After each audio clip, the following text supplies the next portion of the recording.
Dr. Jeremy Weiss here. I'm founder of InspiredInsider.com, where I talk with inspirational entrepreneurs and leaders like the founders of P90X, Baby Einstein, Atari, many more, and how they overcome big challenges in life and business. This is part of the Skubana e-commerce mastery series, where top sellers and experts teach you what really works to boost your e-commerce business. Skubana is a software platform to manage your entire e-commerce operation. Today, I have a David Wolfe. He's founder of Merchandise Mecca for almost 9 years, and he specializes in selling vacuum parts, coffee filters, and all the sexy stuff like air filtration. David, thanks for joining me. It's a pleasure to be here. I do a lot of research on people, and you really fly under the radar. I can't find anything besides just a few things. So I'm really looking forward to digging in to what works, what doesn't work, what's worked for you. And just start off, what's a must for sellers to boost sales when people ask your advice? Well, you got to have good product, and you got to have good relationships with your suppliers. You have to know a little bit about how to operate some of the programs to sell, and you just got to work hard.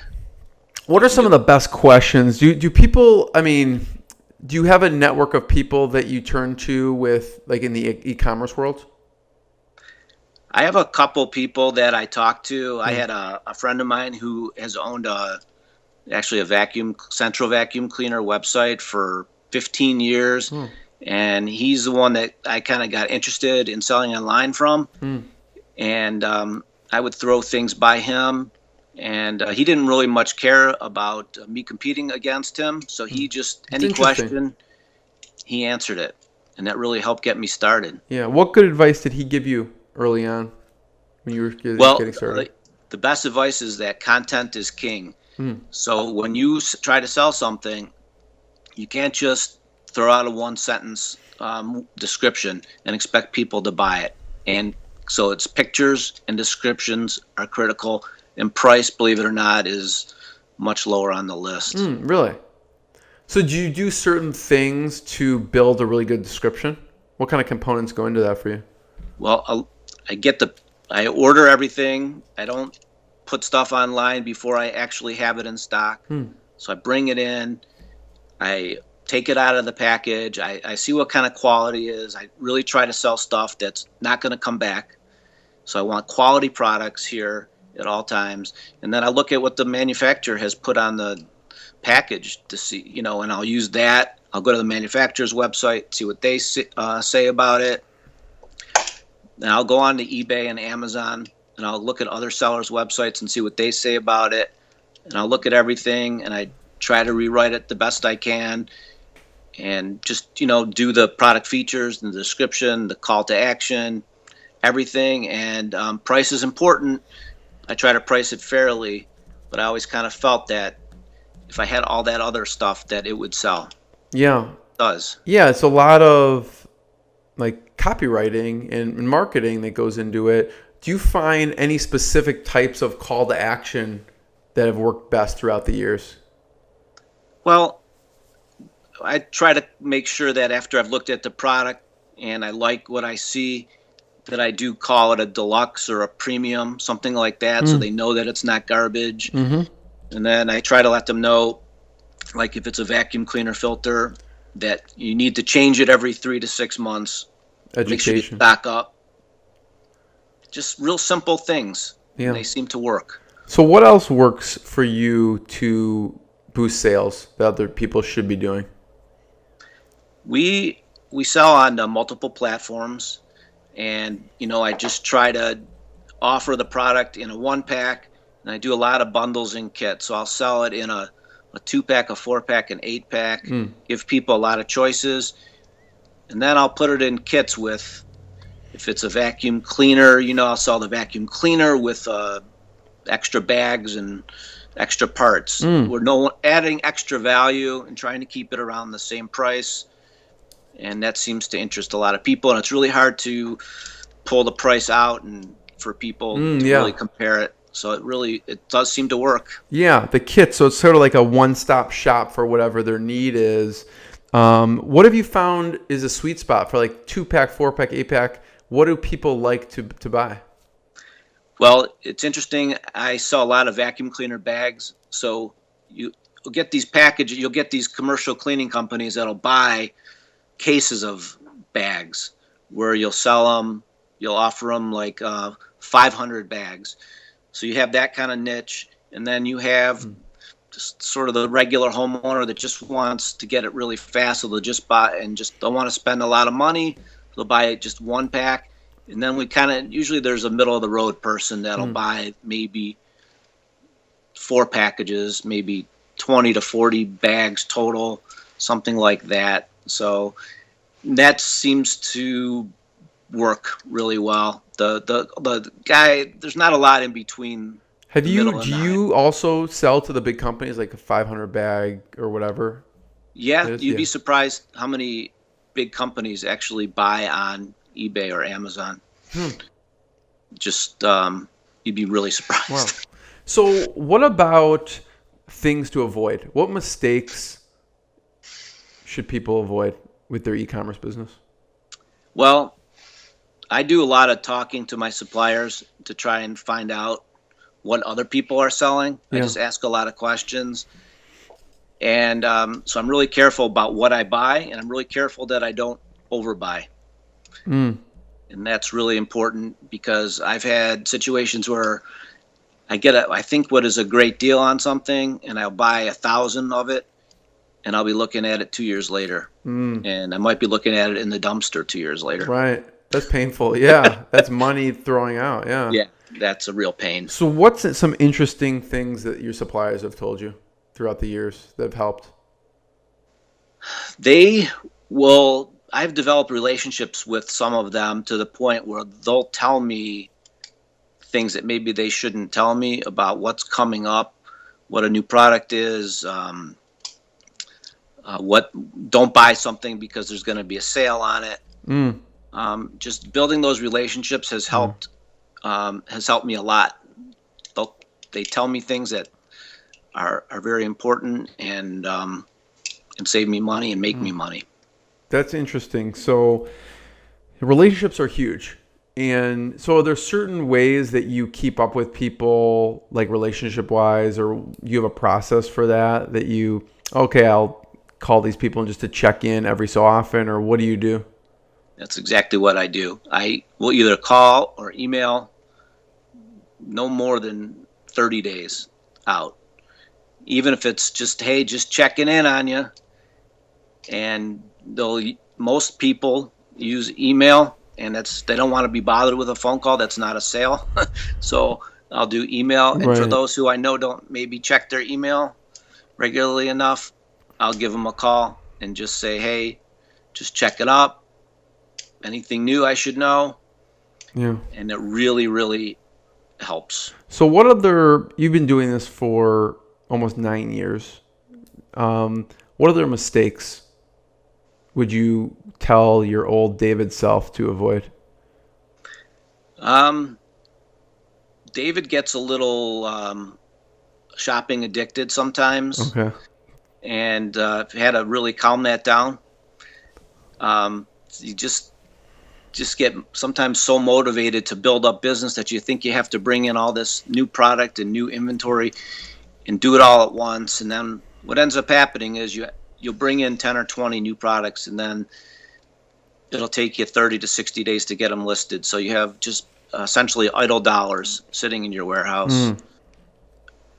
Can get to be a problem. Basically turning over inventory it kind of goes into that. You must turn over your inventory. Yeah. Critical. So tell me about the process a little bit. So they ship it to you, and then what happens? Well, the way it used to work 100% of the time was they would ship it to me.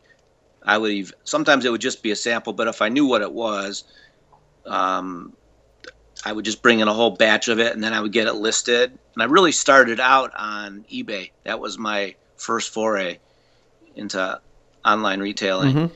And then I would just I would take pictures, and I would draw up the listings, have a little familiarity with HTML, so I would write up my own listings, and I would do the bundles and the kits and all that, and I would get it going, and then Initially, I used to do this when I first started. I was working out of my basement in my Right. house, Right.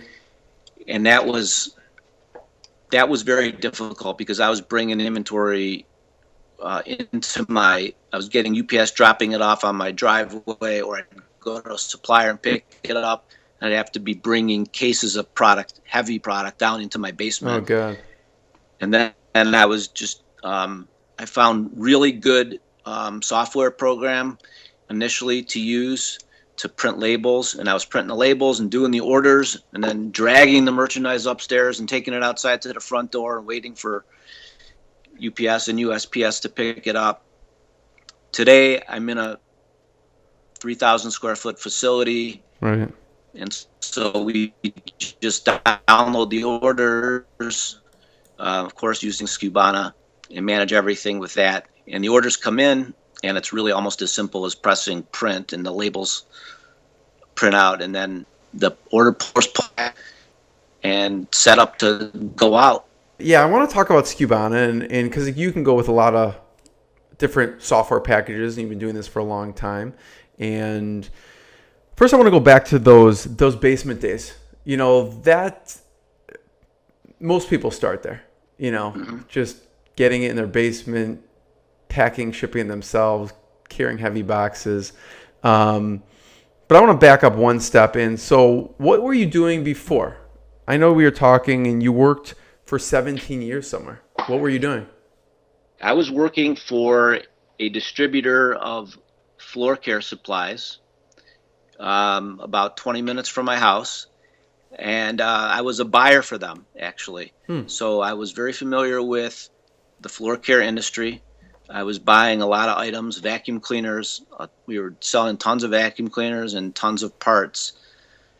And I was just sitting behind a desk for all those years. And then one day, we had some other product there. We had sewing machines and certain electronic items like cash registers and calculators and things like that. We had a bunch of overstock, and we were just talking like, how are we going to get rid of this? And there was this platform called eBay, Right. and we thought, well, let's try that to move some of our stuff. And at that company, we started an eBay business, and we quickly realized, this was probably 2001 maybe, that this was going to be a pretty good thing. Right. And we just started moving product out of there.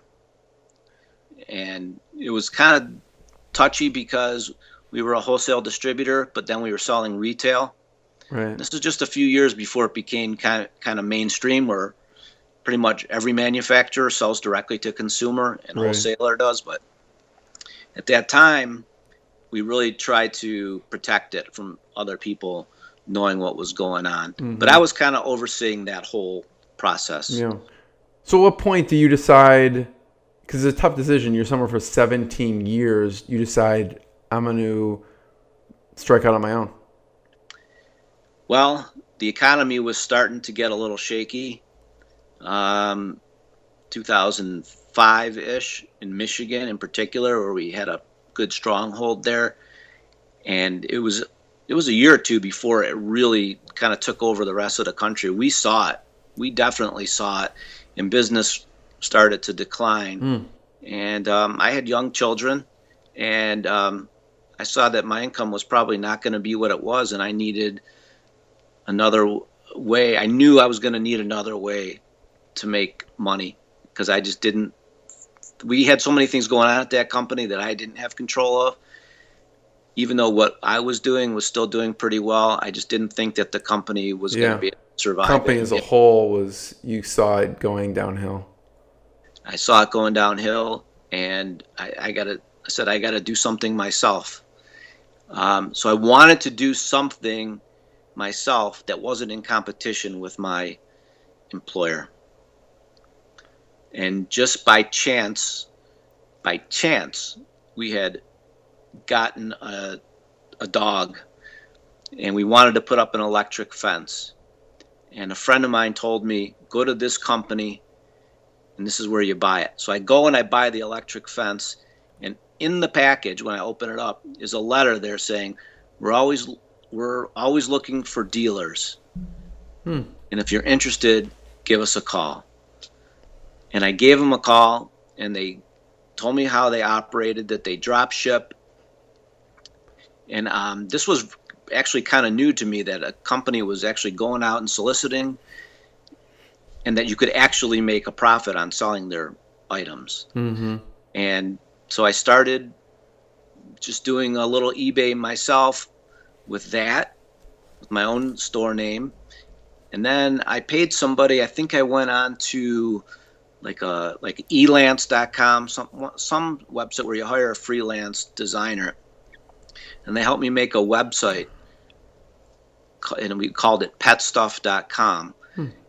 And that's how I kind of started experimenting with Google Ad and really kind of learning all that. So I was doing eBay and I was doing that.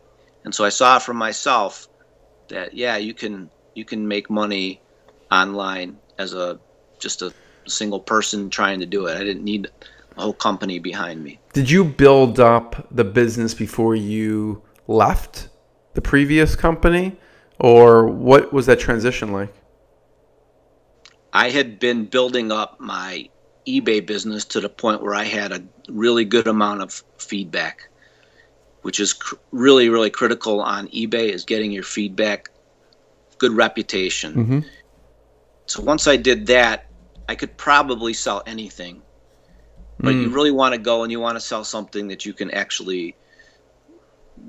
buy at a price that you can make money on it when you resell it. Yeah. So I had used some of my knowledge of the suppliers that I had. So the other business that I was working at, business was really not doing well, and I knew that it was time to go. Yeah. And when it was time to go, I had already gotten this other stuff going, and just really with the help of some people that I knew in the industry. One person told me to talk to somebody else, and someone said talk to somebody else. The next thing you know, I'm doing all these listings on eBay for vacuum cleaner bags and filters and Kirby chemicals, and it's pretty random. So what was the evolution of product that you sold? So you started off in pet stuff. Started off, yeah, and I started selling pet supplies. And then from there, I still did it for a while, actually. Right. I'm wondering why you're not still doing it. Because there's only so much time in a day. That's why. It's a really good area to be in if you can focus on it. It's very, very competitive. The margins are ultra slim. And I had to make a choice at some point. Where do I want to spend my time? Do I want to spend it selling pet supplies, or do I want to spend it selling something that I actually have connections with? And that's the choice that I had made. Yeah. So you went from pets to then what were the next products that you introduced? Vacuum cleaner bags. Yeah. And then with vacuum cleaner bags, I then started selling like this carpet shampoo, Kirby carpet shampoo, because believe it or not, Kirby is probably the #1 vacuum cleaner bag sold. And a lot of the people that have Kirby vacuums, those vacuums are multi-use machines, and you can use them to clean your carpets. A lot of chemicals sold with that. So I would do bags. I would do a gallon of chemical, 2 packs of bags, and an extra vacuum cleaner belt. Just a little kit there for people. So what was next for products? So I was doing that, and then just built that up as much as I could. And then pretty much after a while, you got to start looking for other products. And I started a few years ago getting involved in air filtration products. So for air cleaners, like Honeywell air cleaners, Honeywell humidifiers, and other brands. Right. And branched out into that. So now I do the whole mix. Yeah. David, how do you compete? Like, obviously there's probably a lot of companies selling Kirby vacuum bags and everything like that. How did you compete? Or how do you compete now? Well, as I said before, it's not always on price. It's a lot of it is on your reputation. It's on your content. it's on your pictures, and then it's on your price, and advertising and the marketing also very helpful. So I did all that, and I probably have, the 80-20 rule. Probably 20% of the items make up 80% of the profit. Yeah. The other stuff I have to have, but I'm really, really careful when I buy stuff. I look at the market, see where it's at. I'm not afraid to if there's no profit in it. And that kind of differentiates me from other people, because a lot of people they want to be all things to all people. They want to have the whole category. And that's just not how I opted to do it. Yeah. So what are the best sellers for you? What's the top 20% that you really focus on? Well, air filtration is a huge issue all over. People talk about it all the time, especially this time of year when kids go up to school. They're bringing up air cleaners, and then in the winter, there's just a lot of humidifiers sold. So all that stuff is really taking off and continues to grow. And I'm pretty close with a couple companies that work with manufacturers in China and always looking for the next hot product. Mm-hmm. What's hot right now besides air filtration or air filters? We're also doing stuff in coffee filtration. Coffee filters also becoming really, really big for us, and we're just looking to keep adding. There's a lot of product out there that Right. You don't even realize until you just really do your research. Right.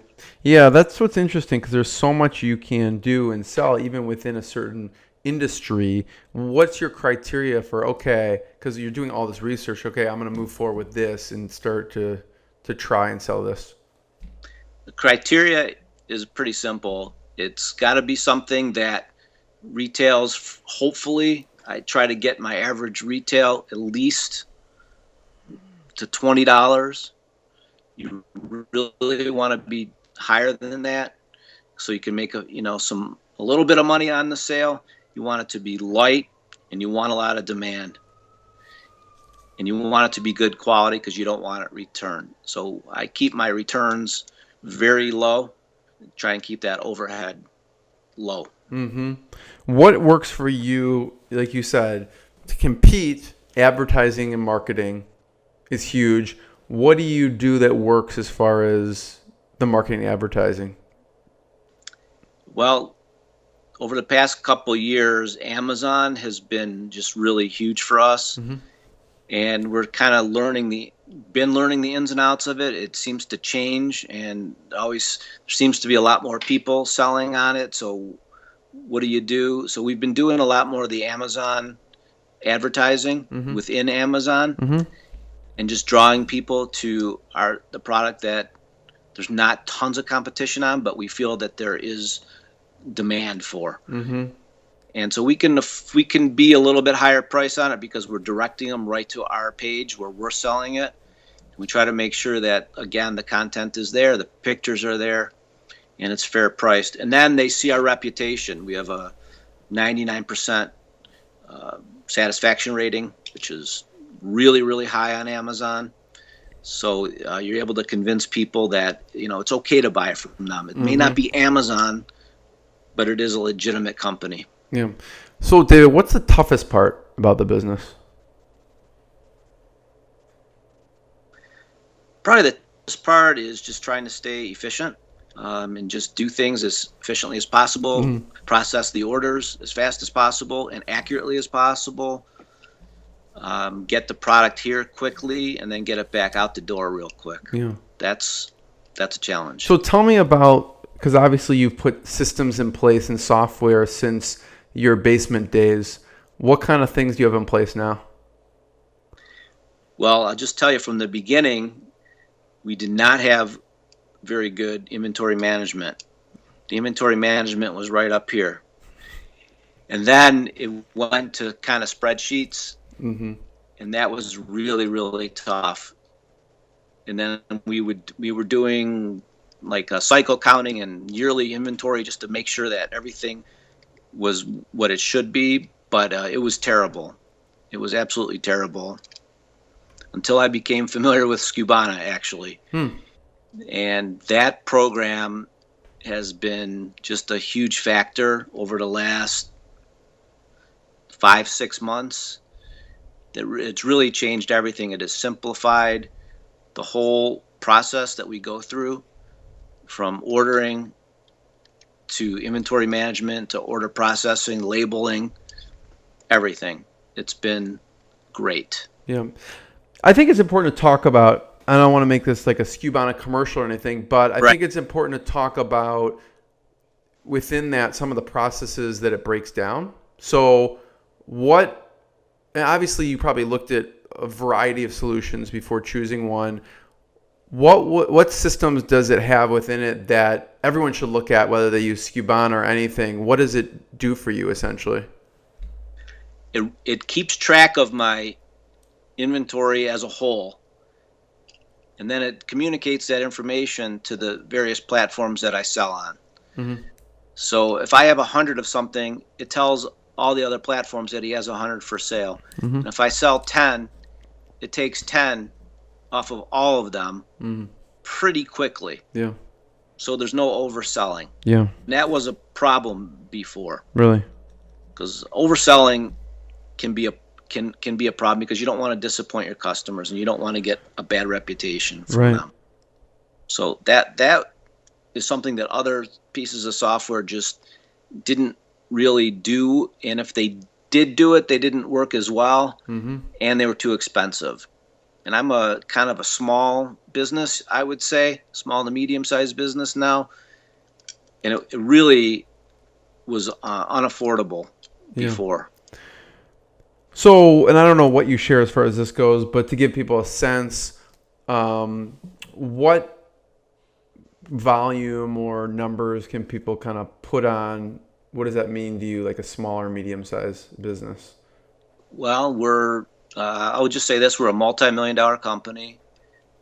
We do something around 15,000 orders per month. Wow, that's wild. So, from my basement. Yeah, imagine you in your basement with 15,000 orders a month. Yeah, that'd be crazy. We do ship a lot of the product that comes in here and it goes to Amazon and they fulfill the orders. Yeah. But we still do a fair amount of orders through our warehouse here. Wow. So what have you seen the problems with overselling? Like before you had a system in place, what would happen? Well, the way that we avoided too many problems was that we always sold products that we knew we could get within a couple days, so that we wouldn't have to explain to our customers why we didn't have the product that we advertised. Initially on eBay, people expected you to have the product. If you advertised it, you should have had it. Right. Now I think people understand that this goes on a little bit, but so now it gives us the opportunity to maybe bring things in that that we don't have to worry about if we oversell. So that's one real good solution. I mean, have you had instances where you did oversell? Oh yeah. What happened? We would have to refund the customer, or we would call the customer and see if they could wait. Then you would almost always get some type of a negative feedback from them, which would affect your overall ability to sell. Right. And then you might have to contact them again and say, we did refund your money right away. Can you please retract that? It was a time waster. It's a pain. Yeah, it's just not a good way to do business. Yeah. So what platforms do you find work best? Because you're probably on a lot of different platforms, right? Well, yeah. Well, we're on eBay, and I do a little bit of order management for a couple other companies as well, processing, and then we have our own website, and then we do Amazon. We do it fulfilled by merchant and fulfilled by Amazon. So we really can keep track of the inventory really tightly, where the merchandise is being stored, and how much is being shipped, and what our total inventory value is. Very important. What makes you divide up Like instead of sending like a lot to, how do you decide how much to send to Amazon fulfillment, how much to keep in-house? It was a lot of trial and error. A lot of research goes into it. It took probably a year and a half of just selling fulfilled by merchant till I realized that I could sell it fulfilled by Amazon. Yeah.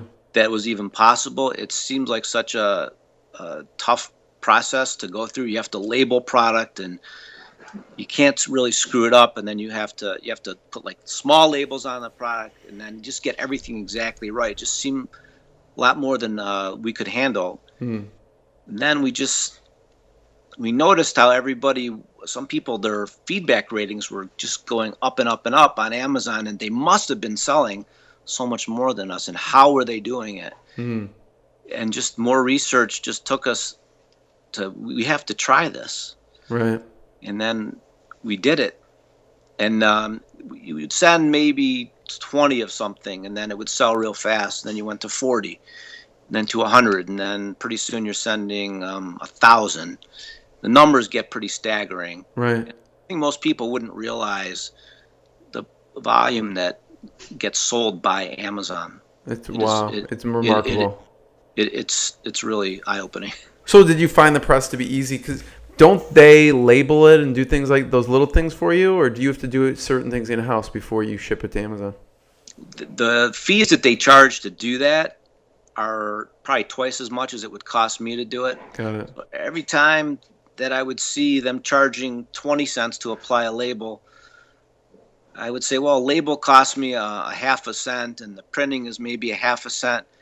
And if people are doing it efficiently here, we can do it for maybe a nickel instead of 20 cents. So that may be... And over 15,000 orders, that makes a huge difference. It's a huge difference. Yeah. Pretty soon they become real numbers. Right.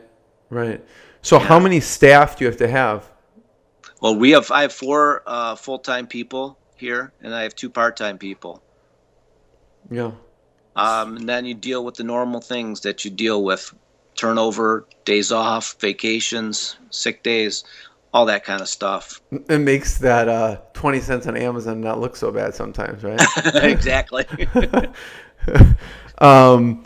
So, and I know we were talking before we hit record, which is most people in the area that you're in, the the industrial spaces, I guess, are kind of one and done. And you've been there and you've expanded from 1 to 4. So what have you seen? I don't know how much you talk to their businesses, but what have you seen? Why they go out of business? They go out of business, or they go back to their basement. People tend to try things, and they don't have that stick-to-itiveness. Yeah. And they just don't want to work hard. Yeah. In order to make their businesses succeed. Yeah. Tell me about that tenacity, because up to this point, David, I'm like, okay, there's a lot of competition for the vacuum bags. A lot of people probably start in their basement putting it on eBay and Amazon, but you are succeeding and doing really well. And it's got to be something more than descriptions and pictures and things. So what else? What am I missing here? What else are you doing that is working? I swear to you, it's just hard work. So tell me, what's a typical day like that most people would say, whoa, David, you're working really hard. Like, what does your day look like? It's at this point, it's a lot more mental labor than it is physical, but it was a lot of physical at first. I mean, my day starts out probably 6:30 in the morning with a cup of coffee in the Wall Street Journal, letting the dogs out. And then right after that, I'm off to my office, or I've got the computer up at home, and I'm going through all the orders. I'm actually looking at all the messages, and I have people to do that, but I want to stay on top of that. I want to know what people are asking about, and so I read them. I don't answer them, but I read them. You just keep your pulse on things. I'm just wondering what you're doing. Like, you picture Michael Jordan, how he's so good. Well, maybe after everyone's done with practice, he'd take like 100 free throws or something. So I'm wondering, what are you doing that people are not seeing, behind the scenes? Well, you know that thing about the 10,000 hours? If Yeah. you do something 10,000 hours, Yeah. that's kind of where I'm at. I've just been doing this so long. I know what to look for. I know when to stop selling a product. I know when to look at products and lower my price to get rid of them. Just try and stay liquid as possible so that I can pay my bills. And that's another thing too, by the way, is all the vendors that I deal with. I always stay within my terms. I don't think I've ever been late for a single payment. And despite the fact that I may not be their biggest customer, I'm probably their best paying customer. And they always remember that. And so if you talk to them and stay in touch with them, you will get the benefit of some of the good deals and the opportunities to make more money. So I really do. I just stay on top of what I do. I definitely don't think I'm the smartest. I don't think I'm buying everything at the lowest price, but I That's the think as first far time I've heard a Michigan graduate say they're not the smartest. yeah, I'll show my wife this. No. yeah. Well, I always try to impress people by when they ask me my background and I tell them I graduated from U of M business school. Right. They can think I'm really smart, but So, I just what keeps you up at night now? I mean, things that are pretty automated. You've been doing this for 9 years almost. well, besides the dogs, Not keeping me including up, dogs, yeah. I just always think about how I can make the infrastructure of my business better, because there's got to be an end game at some point. As you get older, you want to make sure you have the business really built up and to the point where it'll be interesting to somebody else. Yeah.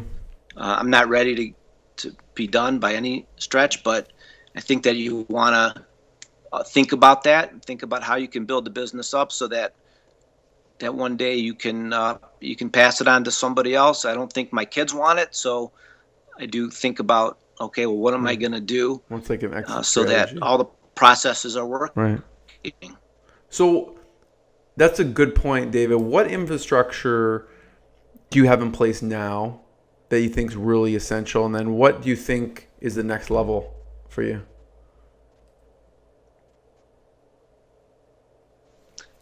Well, I think it's really important to have good people.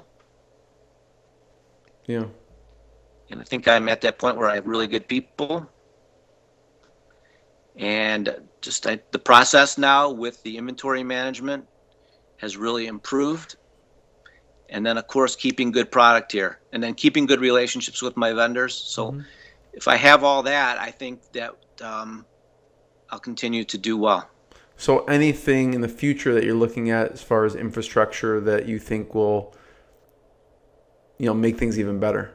Or do you think you're at a point now that you have things kind of not coasting, but you know what I mean? Yeah, no, I'm definitely not coasting. I think there's a point where, because of the way the business is physically set up, that I'm going to want to maybe go to just one larger building. So maybe I can be a little more efficient with maybe the utilities. I see. Because you're in 4 separate spots. Yeah, they're all connected. Yeah. And we keep the prime product as close to the packing area as possible. We are fairly efficient in that way.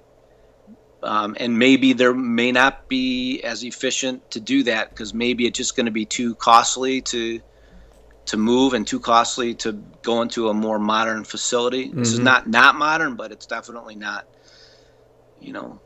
an A+ building. So how do you decide that? That's for sure. Yeah, how do you decide when or if to even do that?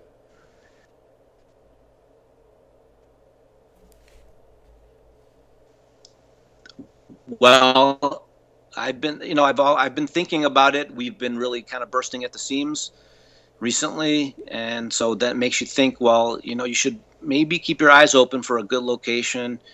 And I have to look, and my lease, I think, is up really, really soon, so it's probably not a bad time to start looking at it, but it's kind of a nightmare to actually do the physical part of the move. Yeah.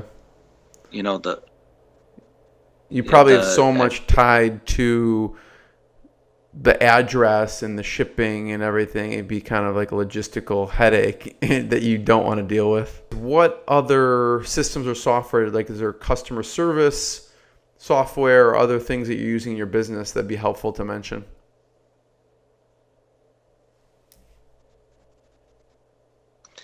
We use for our Amazon, we use a repricing tool, which I don't know if you're familiar with that, but that's been something that's been important to help maximize our sale price and profitability. And then we also use software that does request feedback from our customers if they haven't provided feedback.